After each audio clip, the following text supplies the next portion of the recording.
오늘의 말씀 요한계시록 3장 14절에서 22절입니다. 라오디게아 교회의 사자에게 편지하라.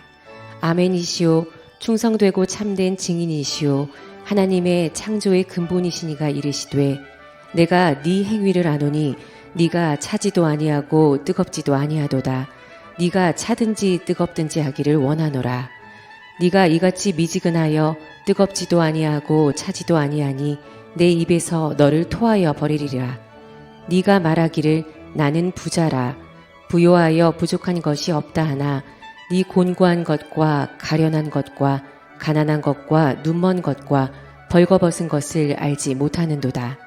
내가 너를 권하노니 내게서 불로 연단한 금을 사서 부요하게 하고 흰 옷을 사서 입어 벌거벗은 수치를 보이지 않게 하고 안약을 사서 눈에 발라보게 하라. 무릇 내가 사랑하는 자를 책망하여 징계하노니 그러므로 네가 열심을 내라. 회개하라. 볼지어다 내가 문 밖에 서서 두드리노니 누구든지 내 음성을 듣고 문을 열면 내가 그에게로 들어가 그와 더불어 먹고 그는 나와 더불어 먹으리라. 이기는 그에게는 내가 내 보좌와 함께 앉게 하여 주기를 내가 이기고 아버지 보좌에 함께 앉은 것과 같이 하리라. 귀 있는 자는 성령이 교회들에게 하시는 말씀을 들을지어다. 감사합니다. 우리 오늘 찬양대 찬양이 설교의 주제와 맥이 같고 또 참 우리 회개 사제 교회에 사라진 지가 오랜 것 같습니다. 감동도 있는데 우리 박수로 한 번 더 하나님께 영광 돌리겠습니다.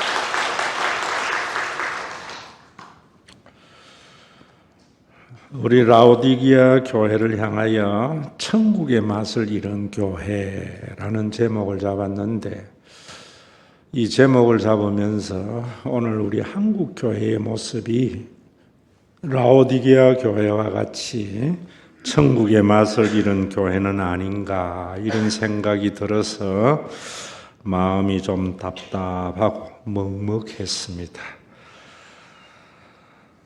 왜 우리가 이렇게 되어지는가? 우리 가치관이 변화되지 않아서 그래요. 왜 가치관이 변화되지 않는가?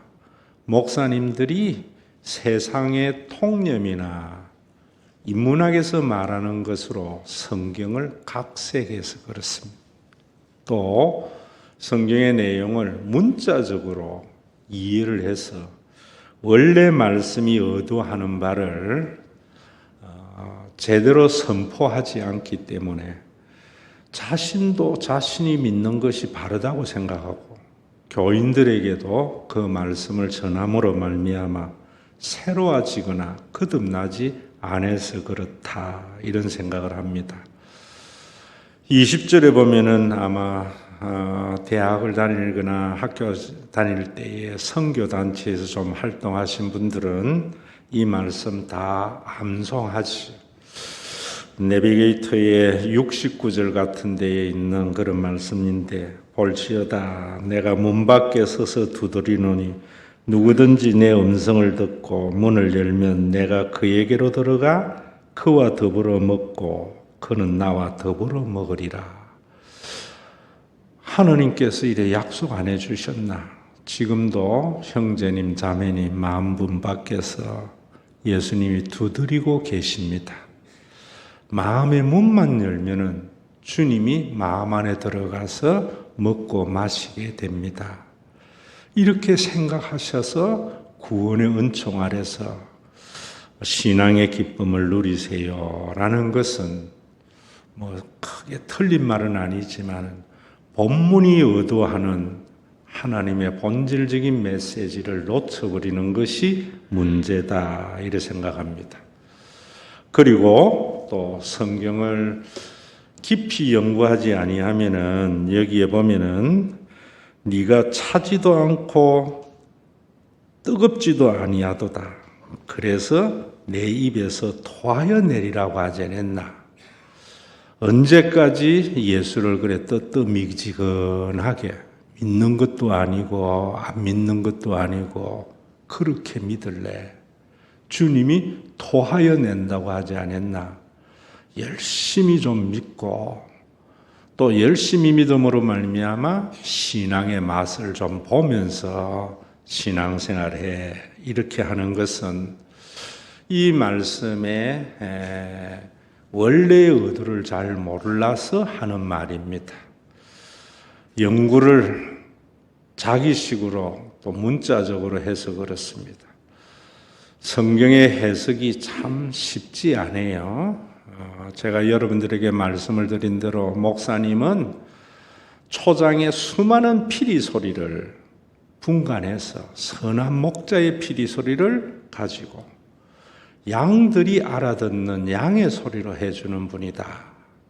그래서 그 피리 소리를 분간하기 위해서 대학을 나와서 신대원에 3년을 거쳐서 또 강도사 1년을 지나고 또 목사 1년 되어지고 이렇게 과정을 거치고 또 목사가 됐다고 해서 설교 자격증만 얻은 거지 설교를 제대로 하는 것은 한 20년이 지나야 성경이 보이더라고요. 저도 이 본문을 가지고 목사 초창기에는 현대교회에 뜨미지근한 이런 신앙은 맛을 내지 못하는 신앙이다 이러고 또 그 본문을 문법적으로나 원어적으로 교인들에게 가르치는 것에 열심이었는데 지금 생각하면 참 부끄러워요. 이 핵심 메시지를 우리가 잘 알아야 되는데 빌라델피아 교회를 향하여 너희들이 이기는 자에게 성전의 기둥이 된다라고 한 것도 빌라델피아 교인들은 그 말씀을 읽을 때에 가슴에 팍 와닿습니다. 왜냐하면 빌라델피아 지역은 지진이 많은 지역이기 때문에 집의 외형보다는 기둥이 튼튼해야지 좋은 집이라는 것을 알거든요. 그래서 신앙의 가장 중요한 것이 복음의 기둥 위에 서는 것이다 하는 것을 누구보다도 절감하지요. 오늘 여기에 이 라오디게아 교회를 향하여 하시는 말씀은 라오디게아 교회의 옆에는 골로새 지역입니다. 이 골로새는 음용수가 좋습니다.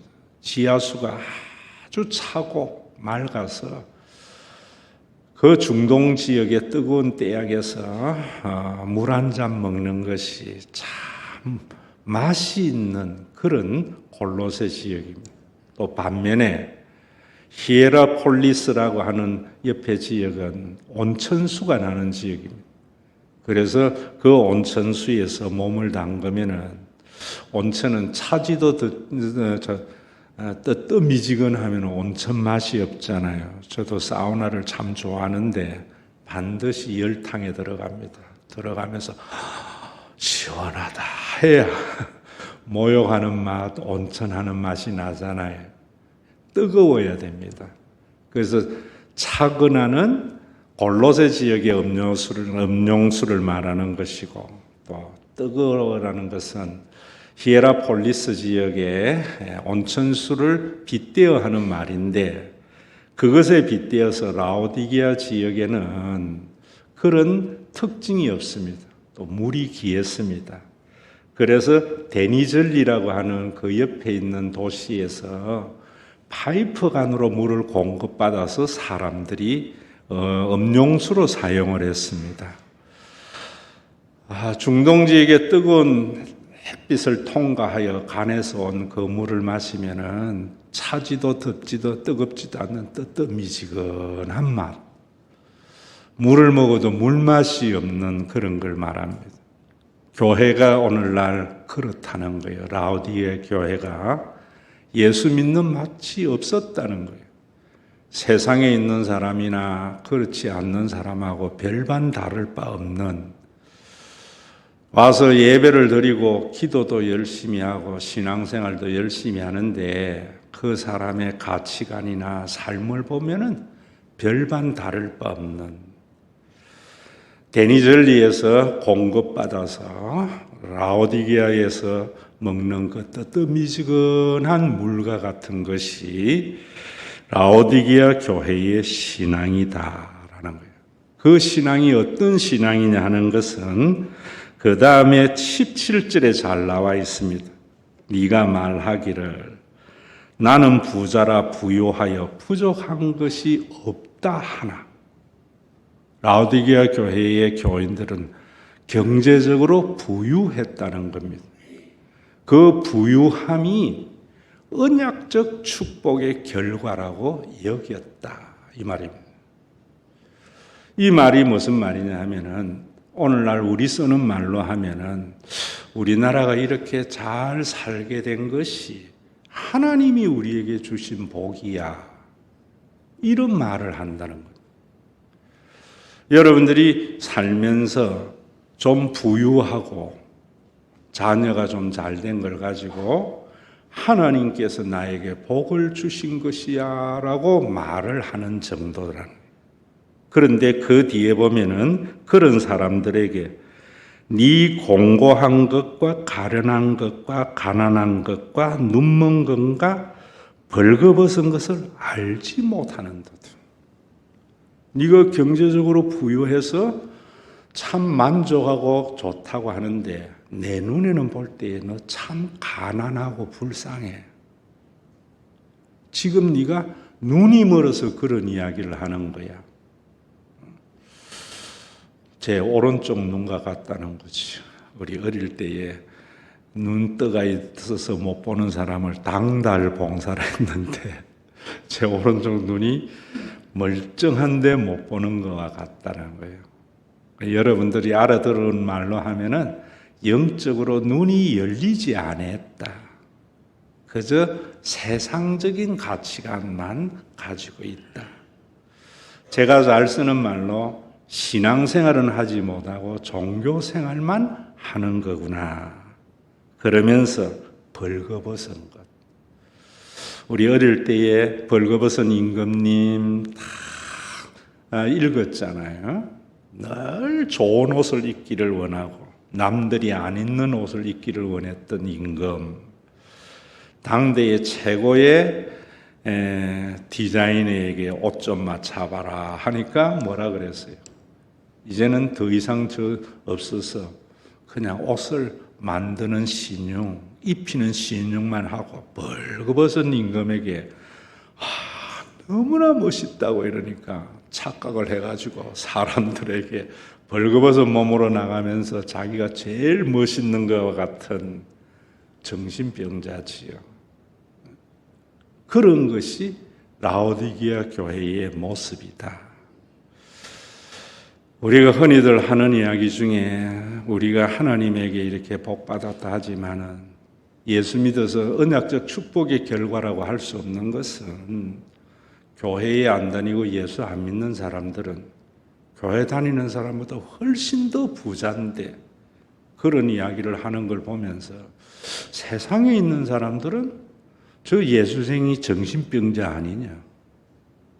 세상을 못 본다는 것이에요. 제가 이 설교를 하면서 신령한 교회에서 열심히 교인들에게 헌금시켜서 동네에 장학금 주고 교인 자녀들 장학금 주다가 내가 지금 뭐 하는 짓인가 하는 것을 깨달았거든요. 왜냐하면 그렇게 열심히 하는데 그 응암동의 가난한 동네에서 그날 뉴스를 신문을 보니까 이건희가 50억을 내가지고 3,000명 대학생에게 장학금을 주는 걸 보면서 지금 내가 이거 뭐 하는 짓인가? 우리가 세상적으로 그렇게 좋은 일을 하는 것이 교회가 해야 할 일인가? 이런 걸 깨달았다고요. 그러면서 우리는 좀 그런 걸 하면서 마치 우리는 뭔가 세상에 있는 사람들과 다르다고 선전하고 자기를 드러내고 이런 모습들이 라오디게아 교회에 있는 것이에요. 저와 여러분들이 오늘 예배를 드리면서 거듭나야지 하나님의 나라가 보인다고 그랬어요. 더 무서운 이야기는 거듭나야만이 하나님의 나라에 들어간다고 그랬어요. 거듭난다는 것은 본 어게인, 완전히 사람이 새로워져야 된다는 거예요. 그 새로워지는 것이 뭐냐면은 여러분들이 앞에서 불렀던 찬양, 제가 늘 잘 부르지요. 주 안에 감추인 새 생명 얻으니. 여러분들이 이 가사에 감격이 있느냐 말이에요. 주 안에 감추인 인 크라이스트 안에 있는 새 생명. 여러분, 제가 말씀을 드렸어요. 시 믿는 잔치 때 말씀을 드리고 설교 때 되었어요. 그 새 생명을 얻고 나면은 본 어게인이 되면은 하나님의 나라는 시크릿가 아니고 미스테리예요. 예수님을 영접하기 전 나와 영접한 이후에 나는 분명히 같은데 눈이 새로워져요. 어떻게 새로워지는가? 이전에 좋던 것이 이제는 값없이 여겨져요. 이것도 제가 여러분들에게 그랬잖아요. 이제는 돈도 필요 없고 명예도 필요 없고 뭐 유행과 가사입니까? 주 안에 감추인 새로운 생명을 얻으면 금욕주의도 아니고요. 분명히 부자를 보면은 좋겠다는 생각이 들지만은 그게 의미가 없어져요. 내 인생의 목적이나 목표가 될 수 없어요. 자녀가 잘 되어지고 성공한 가정을 보면은 분명히 좋은 것이지만은 뭐 그거 쓸데없어. 저 집에 자녀 뭐 성공했대도 부모에게 하는 꼬라지 보면 이렇게 안 한단 말이에요. 분명히 좋은 것이지만 그게 별로 의미가 없어져요. 2030 비전에서 설교 여러분들이 제일 앞에 물질의 지배받는 우상 숭배에 의해서 여호와 신앙 체계의 예배를 드리게 되면은 돈을 상대화한다. 이제는 그것이 그렇게 큰 내 인생에 의미가 없어진다. 이런 것이 예수 믿는 맛이죠. 그래서 이 맛을 아는 사람은 하늘의 은혜와 평화를 맛보는 거죠. 그런 것에서 자유함을 얻게 되어지고 그 얻은 자유함이 주님의 몸된 교회를 세워서 세상 어디에도 맛볼 수 없는 평안함. 젖 먹는 아이가 엄마의 전쟁의 화염 속에서 엄마의 품에서 느끼는 그 평온함. 그런 것들을 맛보게 되면은 찬송과 기도로 주 함께 사는 삶. 주와 같이 길 가는 것. 이런 찬양이 우리 속에 있는데 과연 한국의 교인들 중에 이런 신앙의 맛을 누리면서 신앙생활하는 사람이 얼마나 많을까? 많은 것을 가지고도 더 가지려고 주님 앞에 그 새벽 2시에 교회의 특별 새벽 기도회에 와서 앞자리에 앉으면 복 준다고 쫓아오고 회사 가서는 잠이 오니까 샌드위치 하나 먹고 사우나 가서 씻고 가고 그걸 차지도 않고 덥지도 않는 신앙이라고 하는 것은 아닌지 오늘도 여러분 이 시간에 영적인 눈이 열리기 위해서 어떻게 해야 되는가?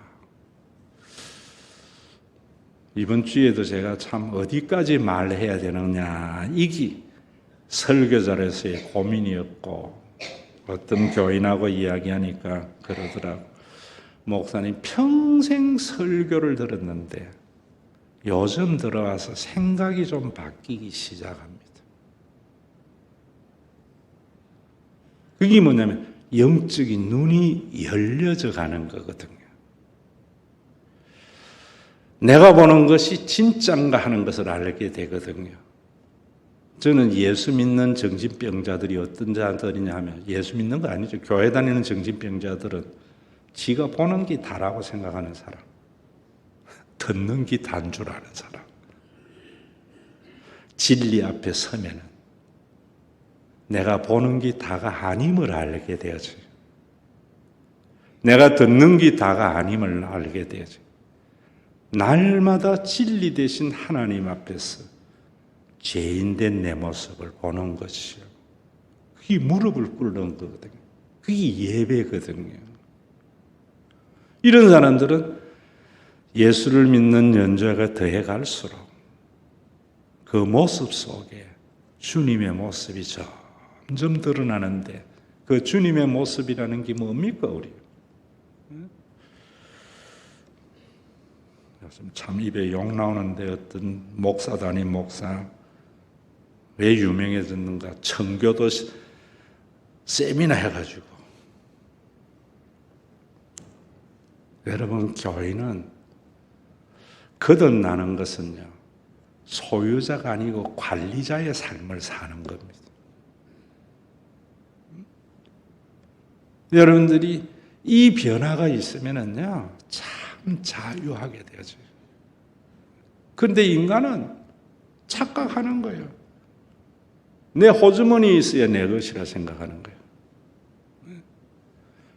저도 날마다 내 육신은 내 호주머니가 있는 것이 내 것이라고 하는 건데, 성령이 나를 지배하면 그게 아니다 하는 것을 내 생각으로 자꾸 비워내는 거지. 우리 하나님 자녀잖아요. 우리 하나님 온 우주 만물을 가지고 있잖아요. 가끔 그런 생각이에요. 이재영의 아들이 지갑에 든 돈 가지고 어깨에 힘주겠나? 지갑 없고 카드 없어도 당당하잖아요. 하나님의 자녀의 모습이 그런 것이 되어야 되지 않겠나. 그래서 이 라오디게아 교회만이 아니라 고린도 교회도 그랬거든요. 가자. 학벌 자랑, 가지고 있는 거 자랑, 이러는, 그 다음에 자기가 뭘 선한 일 한 거 자랑, 이룬 거 자랑하는 고린도 교회를 향하여 자랑하려거든 주 안에서 자랑하라. 근데 이 말도 하나님이 하신 거야, 내가 한 거 아니야, 이러면서 말하는 것이나, 하나님의 언약적 축복으로 내가 이렇게 소유자가 되었어, 이런 걸 주 안에서 자랑이라고 해요. 바울이 한 말이라면 저는 성경으로 안 믿어요. 바울이 예레미야의 말씀을 인용해서 고린도 교회에 한 설교거든요. 그래서 그 말의 의미를 알려면 예레미야를 알아야 된다. 예레미야서에 보면은 그 말의 의미가 뭐냐? 네가 정말 자랑하고 싶거든 주님만을 자랑해, 이런 말이라고요. 하나님이 나에게 축복하셔서 이 큰 교회를 목회하게 하셨어. 이런 목사에게 큰 교회 목회했다는 거 말고 주님만을 자랑해.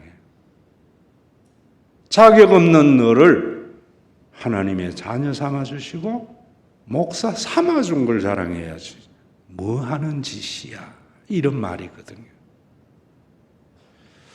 이런 관점에서 보면 오늘날 교회가, 한국 교회가 너무나 영적으로 어두운 거지. 그리스 시대에 대낮에 불을 켜고 등불을 들고 갔던 철인의 모습이 오늘 깨어있는 자의 모습이 되어야 되지 않을까. 어둠 밤 마음에 잠겨 역사의 어둠 짙었을 때 계명성 동쪽에 밝아 그 빛이 이 동백에 있는 우리 신과 회복이 있는 교회, 저와 여러분들이 되어야 되지 않을까. 예수 믿는 맛은 많이 소유하는 것이 아니라 내가 가지고 있는 것을 잘 관리하는 겁니다. 하나님의 주신 분복에 따라서 누리며 사는 삶입니다. 금욕주의는 하나님이 주신 분복을 누릴 줄도 모르고 사는 삶은 허무주의, 금욕주의, 인문학이고요.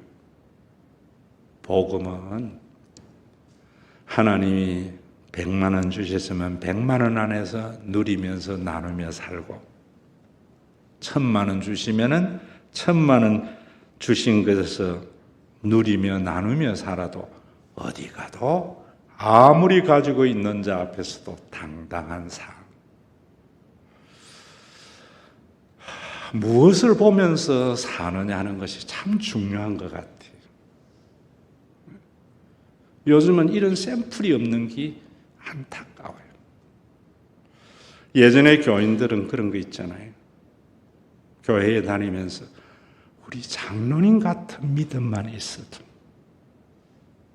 우리 권사님 같은 믿음만 있어도. 여러분, 목사는 여러분들에게 샘플이 될 수 없어요. 목사님이기 때문에. 그 대신에 목사는 진짜 영적으로 깨어있는 목회자를 한 분 보는 것이 너무나 중요한 것 같아요. 교육학자 로이스만이 그런 말을 했잖아요. 가장 훌륭한 가르침은 좋은 스승 앞에 한번 앉아보는 거라고. 보는 것은 너무 저는 참 감사한 것이, 참 이렇게 전부 뭔가, 저도 그런 게 많았거든요. 많은 걸 소유해서 좋은 일을 많이 하는 것이 잘 사는 거라는 생각이 마음속에 참 가득했던 사람입니다. 그래서 제 아버지를 보면서 늘 불만을 가졌어요. 그런데 제가 영적인 눈이 열리고 안약을 사서 발라서 내 눈에 덮인 비늘이 벗겨지고 나니까 참 그렇구나. 제 아버지는 1m 한 55쯤 됐습니다. 키가. 제 어머니보다 훨씬 작았어요. 삼남이녀 큰 누나 말고는 다 큽니다.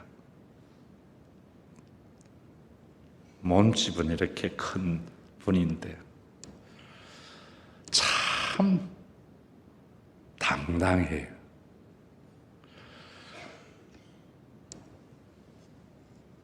노회에서 제일 어른이셨어요. 힘도 있었고. 제 기억 속에는 노회 목사님들이 교회에 찾아오면 봉고에 싣고 내 집 사놓은 거 보러 갈래? 이러더라고요. 그럼 목사님들이 아이고 목사님 집 사셨어요? 이러면서 차를 타고 어디로 데려가는가? 양산으로 데려가요. 그 양산 솥밭산 공원에 자기 묘지 몇 평 사는 거, 어머니가 사는 걸 보면서 그게 자기 집이래. 그럼 목사님들이 에이 이러거든. 못 보는 사람이죠. 얼마나 좋아하셨는지 몰라요. 그 덕을 제가 보고 있습니다. 왜냐하면 지금은 그런데도요 15년 기한이에요. 제 선친이 살 때에는 그런 기한의 법이 생기기 때문에 영원히 아버지 어머니는 거기서 누울 수 있어요. 관리비만 내면. 그 교회 교인들 거기에 많이 샀습니다. 아마 지금도 목회하고 계시겠지 거기에서. 그리고 목사님들 데리고 양산에 가면은 송어회를 그때 많이 팔았어요. 송어회를 실컷 사들이면서 너무 좋다. 그거 보고 그러겠어요? 하나님의 나라가 보이는 거지. 제 선친은 봉고를 평생 타고 다녔어요. 요즘은 스타렉스지. 다리가 짧아가지고 조수석에 사과 개짝을 하나 놓고 타고 가요. 그럼 제가 아버지 체면도 있고 한데 제가 성령차 한 대 사드릴까요? 이러면 하시는 말씀이 놔둬라.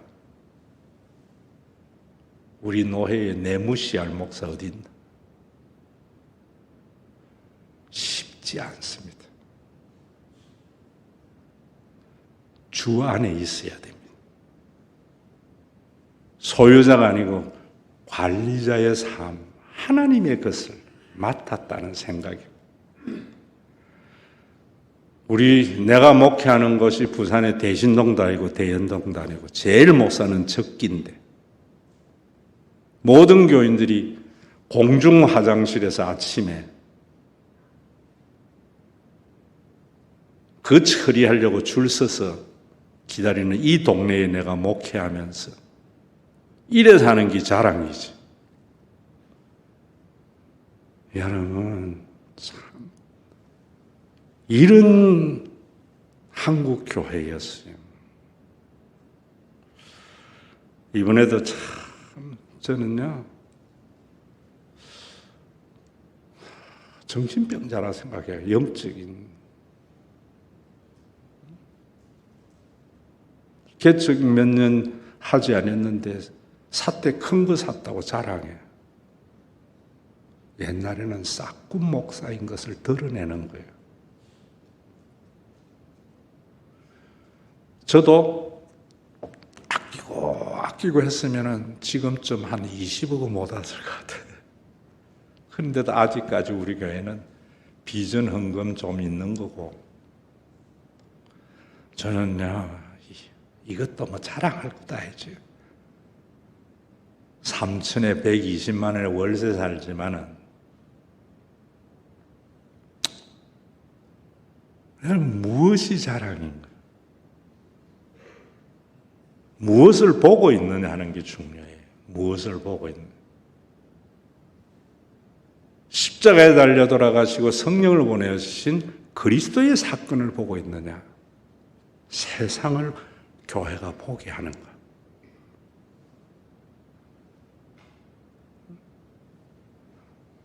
좋은 차 탔다고.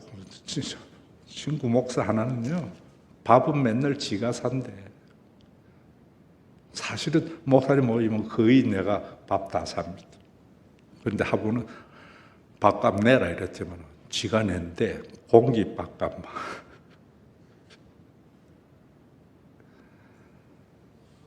그러면서도 좋은 차다. 저는 지난번 성령차도 교인에게 이름 빌려줬다가 떠나는 차예요. 그것도 여러분들에게 이런 말 이제 해줘야 될 것 같아. 교회 재정으로 안 냈습니다. 3년 동안 내 연금 가지고 그거 낸다고 나 참 힘들었어요. 많은 것을 소유하게 하신 하나님에게 감사한 게 아니고요. 언약적, 경제적 부유함이 언약적 축복의 결과가 아니고요. 관리자가 된 것이 언약적 축복의 결과예요. 이 변화가 있어야만이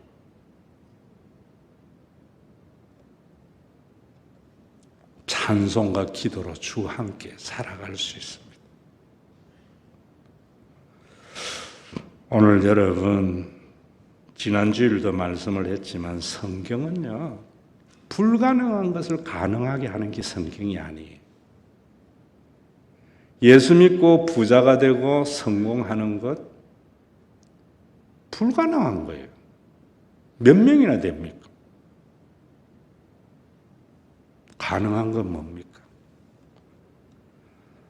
부자가 되든 가난한 자가 되든 청지기로서 사는 삶은 마음의 문만 열면 가능한 일이에요. 왜 문 못 여는가? 세상만 보기 때문이죠. 내가 노회장인데, 총회장인데. 저는 노회장 되라고 그렇게 말해도 담임 목사가 제일 좋습니다.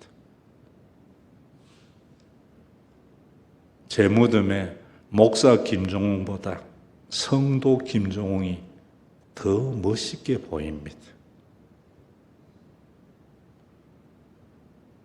기능이 아니잖아요. 성도는 신분이잖아요. 목사는 기능이잖아요. 여러분들이 오늘 예배에도 저는 그렇습니다. 마음의 문을 열고 주님 영접하셔서 더 많은 것을 소유하려고 하는 자가 아니라 여러분들이 주신 분복을 관리하며 사는 삶. 또 여러분들에게 제가 강조하고 싶습니다. 옛날에 우리나라에 지금도 기독교인들이 사회에 지도층이 많은 이유를 알아야 됩니다. 그걸 가지고 언약적 축복의 결과라고 하면서 예수 믿으니까 저렇게 복받았어. 라오디게아 교회입니다. 뭘 봐야 되는가? 옛날에 저도 시골에서 자랐는데요. 교회만 다니면 사람이 바뀝니다. 논 사는 게 인생의 목적이 안 됩니다. 자녀 공부시키는 게 목적이 됩니다. 그래서 교회 다니는 사람의 자녀가 아버지가 논살 돈으로 대학 보냈기 때문에 오늘날 지도층이 된 겁니다. 우리나라가 하나님께서 기독교인이 많아서 복 준 게 아니고요. 그것 따라서 세상 사는 사람들도 자녀 공부시키려고 하는 것이 3, 40년 전에 부모의 도리라고 생각했고 가정의 존재의 이유였습니다. 자녀 공부 안 시키고 자녀 덜찜지게 하고 농사 짓게 하고 논밭 널린 사람들 세월이 지나도 시골 논 극악입니다. 수도권에 산 사람들은 그 돈이 자녀 다 망쳤지만 제 부산의 친구들 명사 자녀들 많은데 40 못 넘기고 다 죽었습니다. 가짜 양주 먹고 살다가 오늘도 여러분 팩트 체크하면서 사세요. 팩트 체크하면서. 지성 가지고 뭐 하려고 합니까? 어떤 교회를 부러워하고 어떤 삶을 부러워하면서 살아야 되겠습니까? 제가 말씀드리지 않았어요? 저는 없어서 못 쓰는 사람은 불쌍한 사람이 아니에요. 있으면서 못 쓰는 사람이 불쌍한 사람이에요. 왜 누가복음 12장은 성경에서 빼버립니까? 누가복음 12장에 뭐라 그래요? 한 부자가 그 밭에 소출이 풍성하며 대한민국이 좀 살만하니까 교회가 좀 성장하니까 이런 말 아니겠어요? 심중에 생각하여 이르되 어떤 생각을 하는가? 내가 곡식 쌓아둘 곳이 없으니 어찌할꼬? 소유하려고 하는 자들의 대표적인 생각이죠. 이제 교회 커지고 교인 많아졌는데 어찌할꼬? 내가 이렇게 하리라. 내 곡간을 헐고 더 크게 짓고 내 곡식과 물건을 거기 쌓아두리라. 이제 교회 허물고 새로 더 크게 짓자. 반대하는 장로들 쫓아내고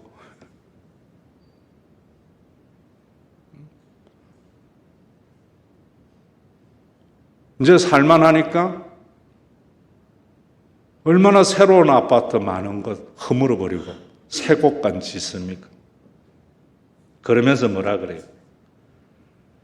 내가 내 영혼에게 이르되 영혼아 여러 해 쓸 것을 쓸 물건을 많이 쌓아두었으니 이제 편안히 쉬고 먹고 마시고 즐거워하자. 몇 년 만에 됐는가? 30년 만에 곡간을 새로 질 만큼 지금 40인 사람은 70세, 80세쯤 되어서 이제 내가 편안하게 살아보자 할 때 주님이 뭐라고 했는가? 하나님은 이르시되 어리석은 자요. 네 50대, 60대의 삶은 어디 있느냐 이런 말이지. 성공을 목적으로 두지 말라는 거지. 우리에게 빚 갚는 게 목적이 됐으면 17년에 여러분들의 삶과 내 삶은 어디에 있겠어요?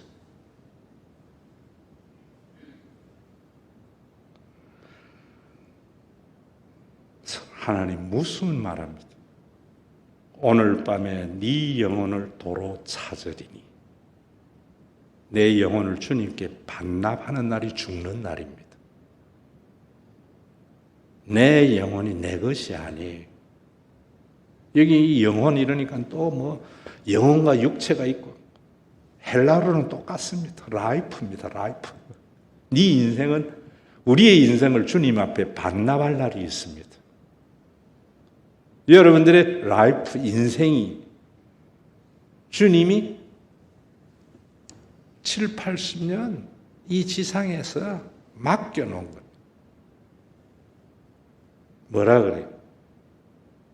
그렇게 되면 반납할 날에 네 준비한 것이 누구의 것이 되겠느냐?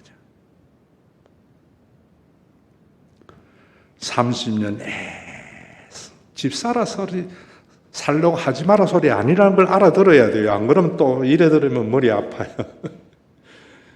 그걸 목적으로 해서 살았는데 나중에 그것이 누구 것이 될 것인가? 사람들이 어디 와서 이거 알게 되는가? 만문을 두드리는 주님의 음성을 예배 때 열어야만이 들려지는 거예요. 사회적인 통념으로 가득 차 있으면 절대로 들려지지 않습니다. 내가 그렇게 원하는 건데 과정에 나는 어디 있느냐? 과정에 나는 가자. 30대는 30대의 분복을 누릴 줄도 알고요. 40대는 40대의 분복을 누릴 줄도 알고 그저 우리의 가장 큰 목표는 우리의 후손들에게 걸음이 되어지고 제대로 된 사람을 기르는 것. 그게 하나님이 우리에게 주신 분복이에요. 세월이 지나면서 허물어지는 것들 말고요. 세월이 지나면 지날수록 더 가치 있는 것이 인간에게 투자하는 겁니다. 무엇을 아파해야 되는가?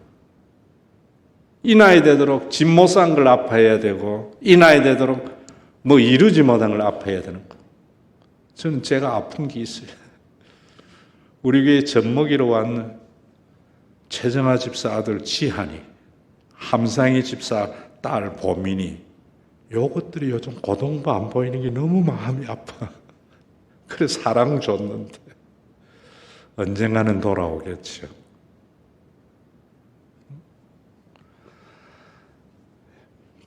여러분, 우리 교회의 주일 학생들을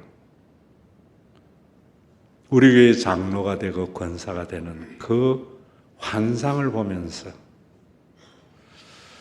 허물고 다시 짓는 한국 교회에서 계명성이 되었으면 여러분들의 인생도 마찬가지.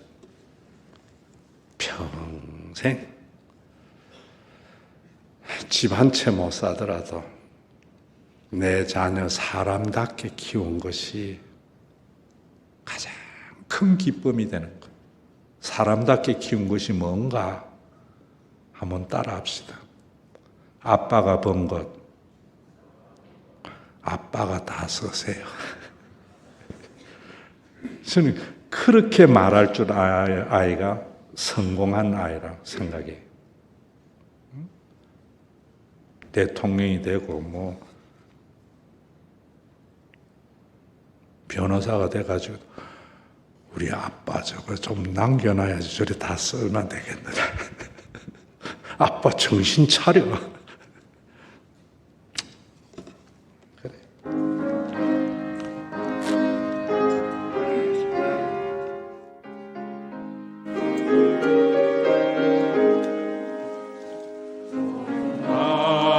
마음에 잠겨 역사에 어둠 짙었을 때에 계명성 동쪽에 밝아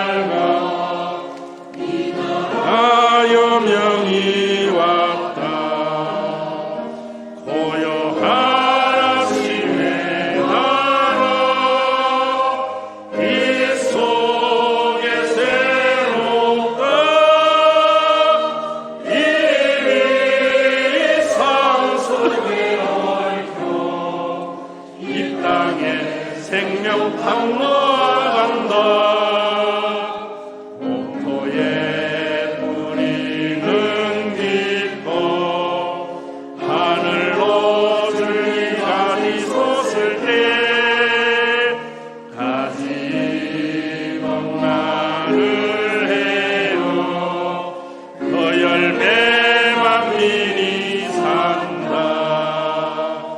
고요한 아침에 나라 일꾼을 부른다. 하늘 씨앗이 되어 역사의 생명을 이어가리. 맑은 샘줄기 용솟아 거칠은 땅에 흘러 적실 때 이른 집 푸른 벌판이 눈앞에 활짝 트인다.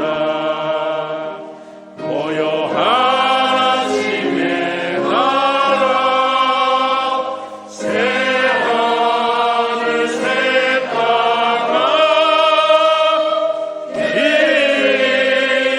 꺼지지 않는 인류의 횃불 되었다가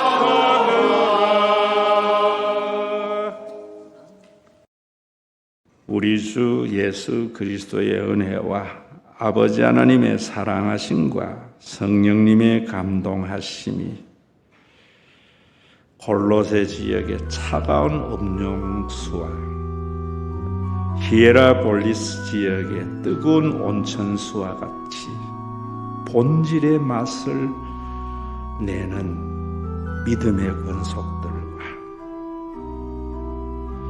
하늘 씨앗이 되어 역사의 생명을 이어가고 길이 꺼지지 않는 인류의 횃불이 되기를 원하는 주님의 몸된 신과 회복 있는 교회 위에 온전한 하나님의 나라가 이루어지는 주님이 다시 오시는 그날까지 함께 있을지어다.